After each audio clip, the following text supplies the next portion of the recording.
기회가 있었습니다. 그래서 이러저런 얘기 나누다가 선교에 대해서 이야기를 나눴는데, 그 교회는 선교에 굉장히 많은 일들을 하고 계신 교회였고, 저희도 이제 코스타리카 단기 선교가 있어서 이런저런 대화를 나눴습니다. 그러다가 갑자기 목사님이 이런 말씀하시는 거예요. 자기에게 큰 고민이 있다 그러시는 거예요. 그래서 무슨 고민입니까? 여쭤봤더니 자신의 교회는 재정도 넉넉하대요. 그리고 나오는 그 추석 성도도 굉장히 안정적이고 또 많다 그럽니다. 교회 행사나 부서도 잘 운영이 되고 있고, 그래서 누가 봐도 건강한 교회처럼 이렇게 보이는데, 하루는 누가 봐서 목사님한테 이런 질문을 했다는 거예요. 목사님이 이 교회를 십수년간 이렇게 지켜오고 계셨는데, 목사님 교회에 나오는 모든 성도들이 예수님을 믿어서 천국에 가는 하나님의 자녀라고 믿으십니까? 이 질문을 하는 거예요. 이 목사님 그 질문 받고 이제 바로 이러고 대답을 할 수 있는 거죠. 당연하죠. 저희 교회에 나오는 모든 사람들은 다 예수님을 구주로 영접한 사람들입니다. 그래서 이 사람들은 다 천국에 들어가는 천국 백성입니다. 이 대답을 하고 싶었대요. 근데 못했답니다. 너무 자기가 왜 이 대답을 못할까 스스로 의아해하면서도 그 대답을 못했다는 거예요. 교회가 세워진 지도 수십 년이 되고 자신이 목회한 시간만도 오래 지났는데, 매주일 함께 만나서 인사 나누고 하는 그 성도들, 자신이 만나는 그 모든 성도들이 모두 천국에 들어가는 하나님의 백성이냐라고 하는 그 질문에 대해서 그렇다라고 확신 있게 대답을 못했다는 거예요. 우리 성도님들은 어떠십니까? 나는 천국에 간다라고 생각했을 때 어떤 특정한 사람을 지정하지 마시고, 여기 모인 우리 성도들, 포틀랜드 영락교회에 나오는 모든 성도라고 하는 사람들이 다 예수를 구주로 믿어서 천국 가는 백성이라고 믿으십니까? 그렇게 확신 갖고 대답해 주실 수 있으십니까? 이상한 거 아니에요? 그래서 매년 수차례씩 타국이나 타지에 가서 예수 믿게 하기 위해 선교를 하는데, 정작 내 교회에 다니는 이 성도들이 예수 믿는지 안 믿는지를 걱정해야 되는 자체가 큰 고민으로 다가왔다는 거예요. 저에게 똑같은 질문을 하시는 거예요.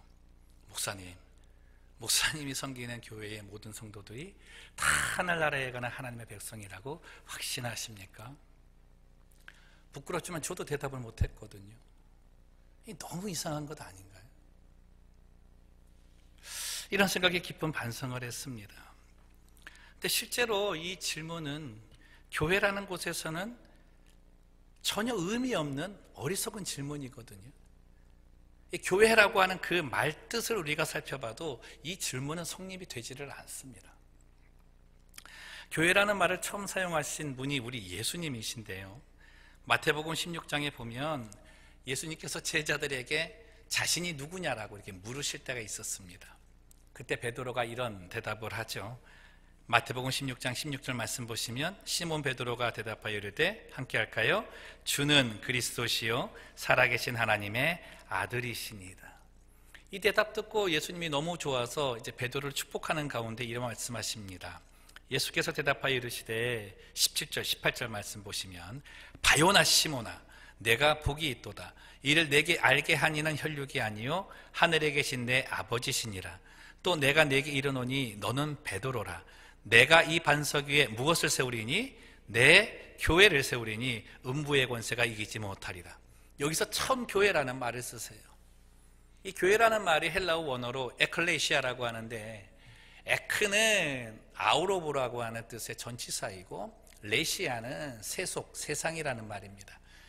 그러니까 교회라고 하는 말은 세상에서 선택해서 부름받은 자들을 끄집어낸 모임이에요. 선택해서 부름받은 사람들의 공통점이 뭐냐면 예수를 주로 시인한 사람들의 모임이라고요. 그럼 교회라고 하는 그 자체 안에는 예수를 주로 시인한 사람들만 모이는 곳이 교회라는 곳이에요. 그렇게 본다면 교회 안에 있는 성도들을 바라보면서 이분들이 정말 예수를 주로 시인했는지 확신이 없는다는 그 말, 이 사람들이 다 천국에 갈 수 있는지 없는지 확신을 갖지 못한다는 말은 성립이 안 된다는 말이죠. 근데 왜 이 시대에는 그 말을 너무나 자연스럽게 하고 있을까요? 정말 교회가 붙들어야 될 것, 지켜야 될 것, 그리고 이루어야 될 것을 잊어버리고 있기 때문에 교회에 다니는 우리조차도 교회 안에 함께 다니고 있는, 나와 함께 매주마다 만나고 있는 사람들이 하나님의 나라에 가는 것까지도 확신 갖지 못하고 살고 있다는 것입니다. 저는 또 염려가 되는 게, 여러분 스스로는 또 구원받았다는 확신 없이 지금 앉아 계시지는 않나요? 교회의 본질과 교회의 존재 목적을 완전히 잊어버린 채 교회라는 간판 하나 달고 서 있는 그런 모습의 교회들, 그 모습 중에 하나가 우리 교회는 아닌가 반성이 되더라는 거예요. 예전에 한국에 살 때 분당에서 사역을 했는데요, 이 사역하다가 이제 밥을 못 먹고 막 이럴 때가 있거든요. 근데 갑자기 그날은 삼계탕이 먹고 싶은 거예요. 그래가지고 이제 서현동 목자 골목에 가면 이제 다 이 식당들이 있는데, 딱 그 골목에 들어서자마자 삼계탕 전문점이라는 간판에 식당이 있는 거예요. 다행히 또 그 앞에 차를 주차할 수 있는 것도 있어서 차를 대고 기분 좋게 들어갔습니다. 사람이 굉장히 많은 거예요. 그래가지고 야, 여기 맛집인가 보다라고 해서 기분 좋게 앉아서 벽을 봤더니 메뉴판이 있는데, 메뉴판이 한 20몇 가지가 되는 것 같아요. 찌개류도 다 있는 것 같고 여러 가지 다 하는가 보다. 그리고 이제 좀 있다 보니까 일하는 분이 와서 이제 주문을 하래요. 그래서 저는 이제 삼계탕 먹으러 갔잖아요. 이게 이렇게 그 화려한 메뉴판이 무슨 소용이 있습니까? 삼계탕 주세요. 그랬더니 삼계탕 작년까지 하고 올해부터 안 해요 그러는 거예요. 아니, 삼계탕 전문점이라고 해놨는데 왜 삼계탕을 안 하시냐고. 수지가 안 맞아가지고 올해부터 그걸 바꿔갖고 이 메뉴판에 있는 것만 돼요. 찌개류 뭐 이런 것들만. 이렇게 돌아봤더니요, 삼계탕 먹는 사람이 한 사람도 없어요. 아니, 그러면 삼계탕 전문점이라고 했으면 삼계탕을 해야지, 삼계탕을 안 하면서 왜 삼계탕 전문점이라는 간판 달아놨냐고. 그때 하는 말이 돈이 없어서 간판을 못 바꿨대요. 여러분, 교회가 이럴 수 있습니다. 간판만 단 교회가 그럴 수 있습니다. 세상에 평판 좋고 겉으로 화려한 모습만을 가지고 있는 그런 간판만 있는 교회가 될 수 있습니다. 뭐가 없으면 예수를 주로 시인하는 사람들의 모임이 아니면, 예수를 주로 시인하는 사람들을 만들고자 하는 노력이 없으면 그 교회는 간판만 달린 교회입니다. 예수님께서 말씀하신 교회란 어떤 곳일까? 저는 그 생각하면서 오늘 본문을 떠올렸는데, 로마서 11장 9절 말씀입니다. 네가 만일 네 입으로 예수를 주로 시인하며 또 하나님께서 그를 죽은 자 가운데서 살리신 것을 내 마음에 믿으면 구원을 받으리라. 이게 복음 아닙니까? 교회는 이 복음을 받아들이고 이 복음을 고백한 사람들의 모임이라는 것입니다. 이 고백을 하는 사람들이 날마다 늘어나는 것이 교회입니다. 아무리 좋은 그 모습도 글쎄요, 세상 속에서의 그 화려한 평판이 주님 앞에서 칭찬을 받을 수 있는 평가가 될 수 있을까 돌아봐야 될 시기라는 것이죠. 저는 시편의 이 말씀을 참 사모하는데, 시편 118편 15절의 말씀입니다. 의인들의 장막에는 기쁜 소리, 구원의 소리가 있으며 여호와의 오른손이 권능을 베푸신다. 의인들의 장막에는 기쁜 소리, 구원의 소리가 있다. 의인들의 장막, 우리가 의인이 되어서 만든 장막이 아니고 예수로 인해 제사함을 받고 본문 11절에 나와 있는 말씀처럼 하나님 앞에서 부끄러움을 당하지 않는 의인으로 인정받은 우리들이 있는 곳, 그것이 의인들의 장막이고, 그곳에는 항상 구원의 기쁨의 소리가 넘쳐났다라고 되어 있는 거죠. 저는 이곳이 우리 포틀랜드 영락교회가 되기를 간절히 소망합니다. 우리 영락교회가 예수를 주로 시인하는 교회가 되기 위해 가져야 하는 모습들이 있지 않겠습니까?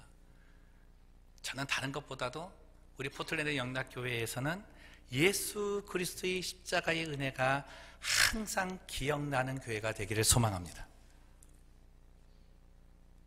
예수 그리스도의 십자가의 은혜를 기억하는 교회는 날마다 새로울 수 있고 교회를 교회답게 하기 때문입니다.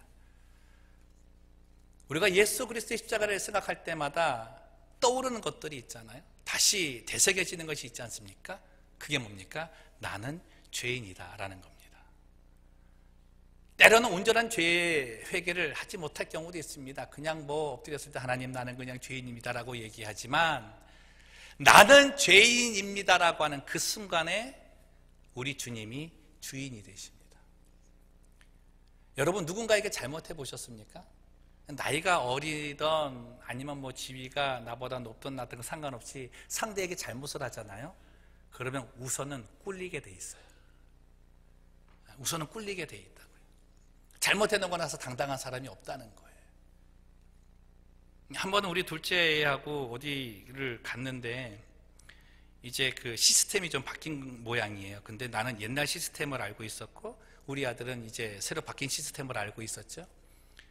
그래서 딱 갔는데 이 옛날 시스템으로 내가 막 주장을 하는데 이 아들이 아니라고 바뀌었다고 이걸로 해야 된다는 거예요. 근데 그때 기계가 잘못됐는지 모르겠는데 우리 아들이 하는 게 안 됐어요. 그래가지고 이때다 싶어가지고 그 바이 내가 하라는 바지 입고 말도 안 듣고 이게 어른 말을 들어야지 이게 윽박을 질렀어요. 근데 제가 해도 안 되는 거예요. 근데 누가 이렇게 딱 나오더니 버튼을 누르고 다시 선을 꼽았다가 딱 했거든요. 그 내 아들이 한 대로 된 거예요. 그때 우리 아들이 뭐라 그러냐면 아빠 미안하다 그래. 그래서 미안하다. 응? 미안해. 그랬더니 그게 미안한 태도냐고. 정식으로 미안하다 그래야지. 막 이러는 거예요. 그래가지고 아유 미안하다. 그래 미안하다. 아이고 너 잘났다. 미안하다. 근데 그 순간에 어떻게 해요? 내가 그 상황의 주인이 아니에요.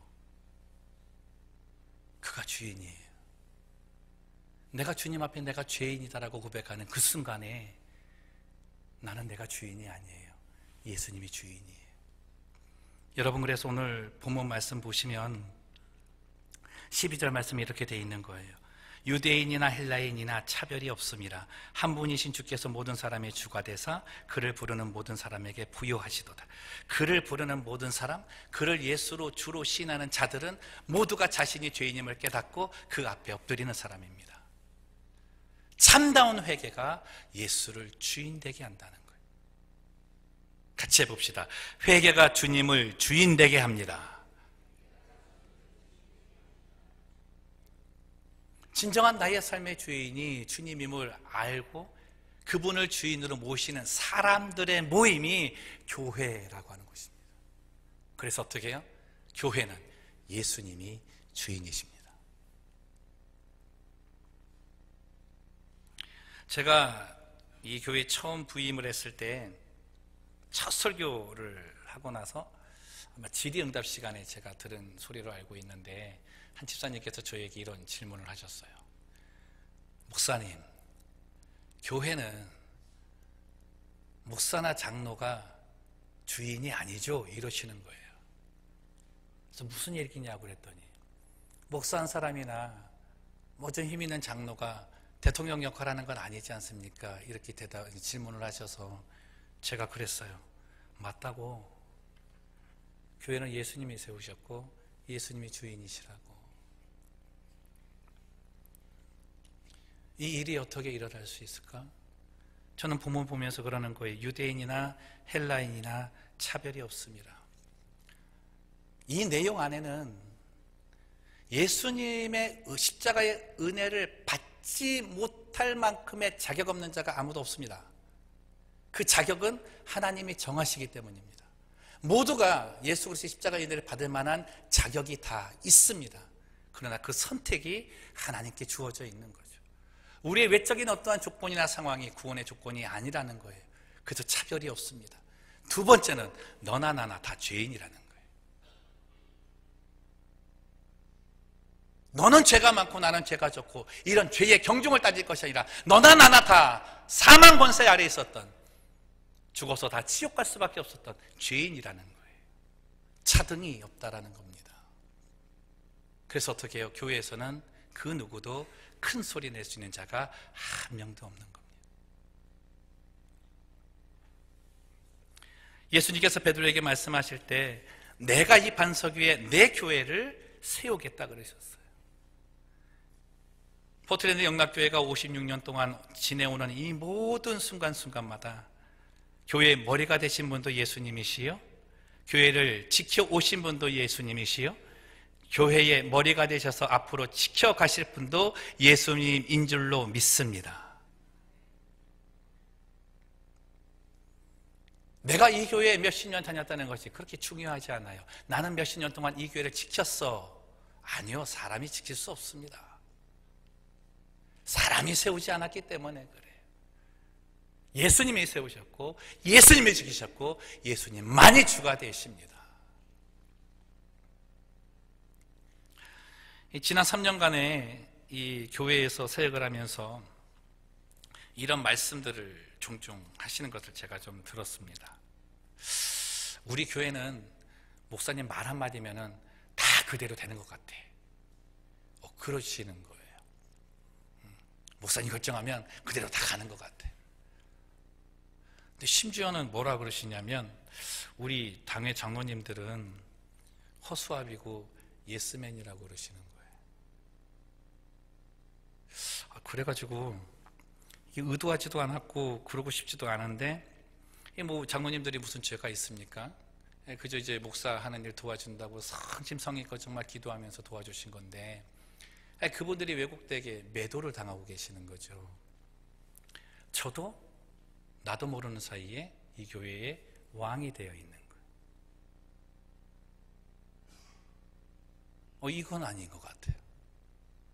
나도 똑같은 죄인이고 나도 하루도 주님의 용서하심이 없으면 숨도 쉴 수 없을 정도로 그 정도 수치스러운 그런 존재인데 내가 어느 사이에 왕이 되어서 말 한마디에 교회를 움직이는 그런 존재가 되어가고 있더라는 거죠. 지난 당회 때 장로님들께 이대로 말씀을 다 드리고 제게 맡겨진 사역이 있지 않습니까? 예배를 권장하는 사역이 있으니까 예배 사역, 복음 전파라는 것이 있으니까 전도 사역이 있을 거고요. 또 전도에 온 사람들도 교육해야 되니까 새신자 사역, 이 세 가지 사역 빼놓고 다 일임한다 그랬어요. 우리 당의 장로님들 성령이 충만하고요, 지혜가 충만하고요, 모든 사람에게 덕이 될 만한 성품을 다 가지고 계십니다. 어느 한 분도 교회의 주인 되고자 자기 목소리 크게 내고 싶어하는 분이 정말 한 분도 안 계세요.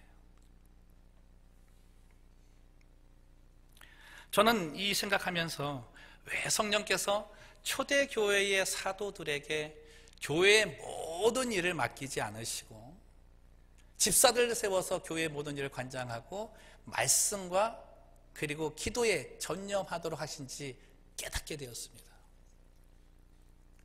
초대교회를 누가 세웠습니까? 실제적으로 성령께서 인도하셔서 모이게 하셨지만 사도들이 주축이 됐잖아요.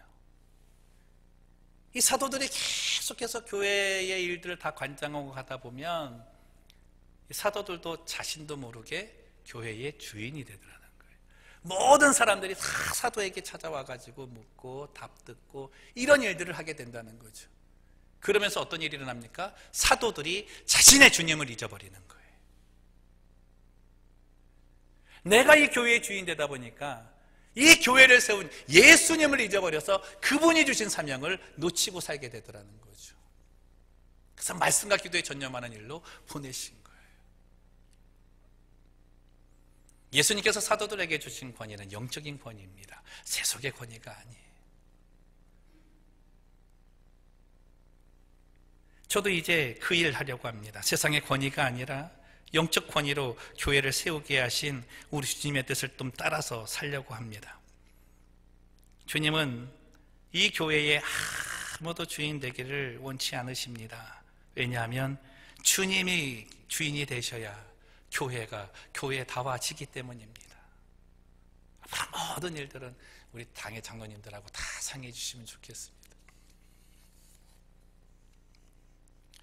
또 하나 예수를 주로 신한 교회의 특징은 예수님의 명령을 따르는 일을 하는 사람들입니다. 여러분, 이게 예수님의 명예를 지켜드리는 일입니다. 이 군대 가면은 지휘관들이 있잖아요. 여러분, 지휘관들의 명예가 언제 올라가는지를 아십니까? 자기가 데리고 있는 이 부하들이 자기 말 한마디에 착착착착 움직일 때 이 명예를 얻는다 그래요.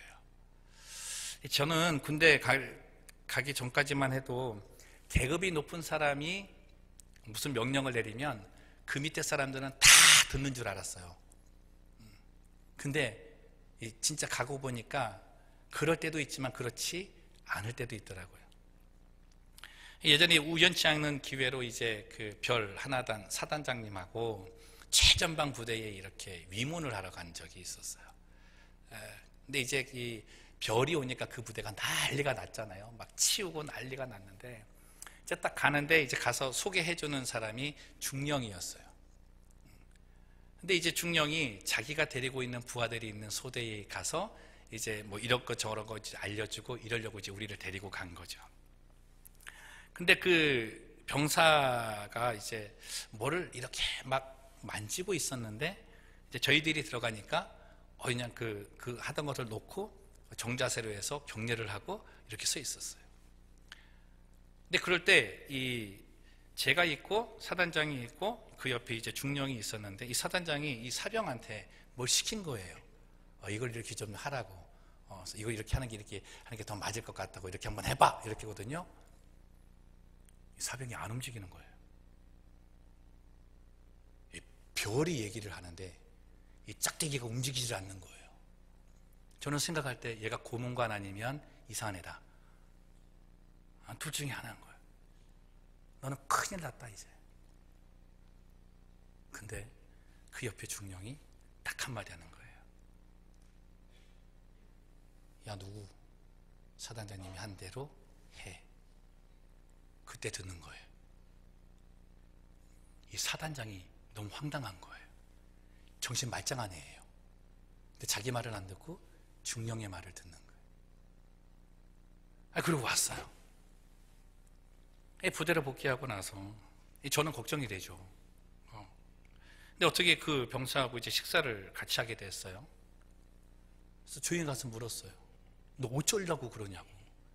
별이 얘기하는데 어떻게 야 사병이 말을 안 듣느냐고. 그랬더니 이 말을 하는 거예요. 사단장님 높으신 건 내가 알겠는데 그 사람이 나를 위해 목숨 걸고 싸우는 분이냐고. 내 소대를 이끄는 저 중령님은 목숨 걸고 나를 막아주는 분이라고. 그 최전방 첫째선 앞에서 무슨 일이 일어날 때 나를 업고 뛰시는 분이라고. 내가 저 사람이 뭐라고 저 사람의 명령을 내 부대에 내 대장이 있는데 그 사람이 앞서 듣겠느냐고. 안 듣더라고요. 그 친구 벌 받았는가? 절대 안 받았습니다. 여러분, 군대 안에 그런 게 있더라고요. 예수님은 우리들을 위해 목숨을 버리신 분 아니십니까? 또한 죽으신 이후에 3일 만에 부활하셔서 지금도 우리를 지켜주시는 분 아니십니까? 자신의 목숨을 걸고 함께 동고동락하는 그 중령의 명예를 세워주고자 자신이 받을 어떠한 페널티도 감수하고 그의 명예를 지켜준 이 병사보다도 더 큰 명예를 드려야 되는 게 우리의 모습 아니냐고요. 그게 주님의 명령을 지켜드리는 겁니다. 주님이 우리에게 하신 명령 딱 두 가지입니다. 하나는 서로 사랑하라. 두 번째는 복음을 전파하라. 오늘 우리 교회는 교회 창립 56주년 기념 예배를 드리면서 선교 주일로 지킵니다.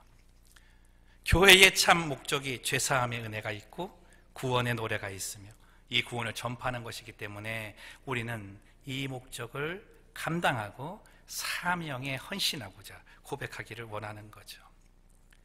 해마다 한 번 드리는 선교 작정 헌금이지만 여러분 정말 기도하면서 준비하면서 드리십시오. 그 헌금은 모든 협력선교사님 후원, 단기 선교 지원, 국내 구제 사역, 그리고 선교사님들 오셨을 때의 돌봄 그 지원금으로 사용됩니다.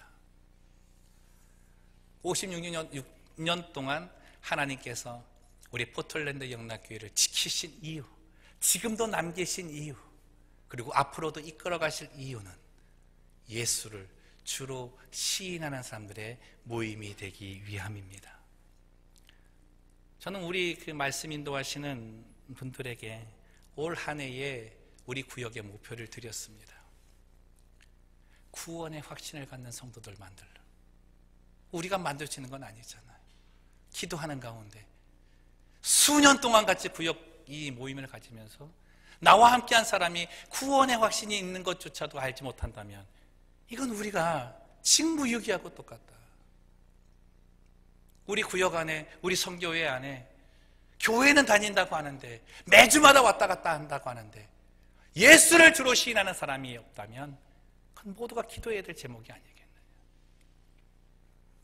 사랑하는 성도 여러분, 포틀랜드 영락교회에 발을 들이는 모든 사람들마다 예수를 주로 시인하는 그런 백성들이 되기를 소망합니다. 이를 위해 기도했으면 좋겠습니다. 교회마다 근성이 있다 그럽니다. 교회마다 저력이 있다 그럽니다. 우리 교회의 저력은 무엇입니까? 56년 동안 가지고 있는 저력은 무엇입니까? 저는 그 저력이 복음이었으면 좋겠습니다. 복음 하나의 은혜를 받아서 내가 죄인임을 깨닫고 날마다 낮은 자리에서 겸손하여서 교회에 사랑을 베푸는 사람들, 그리고 주님의 명령을 따르면서 주님의 명예를 지켜드리는 그런 교회, 그런 교회로 앞으로의 또 한 해 한 해가 하나님의 축복 가운데 걸어가는 우리 포틀랜드 영락교회가 되기를 주님의 이름으로 소망합니다.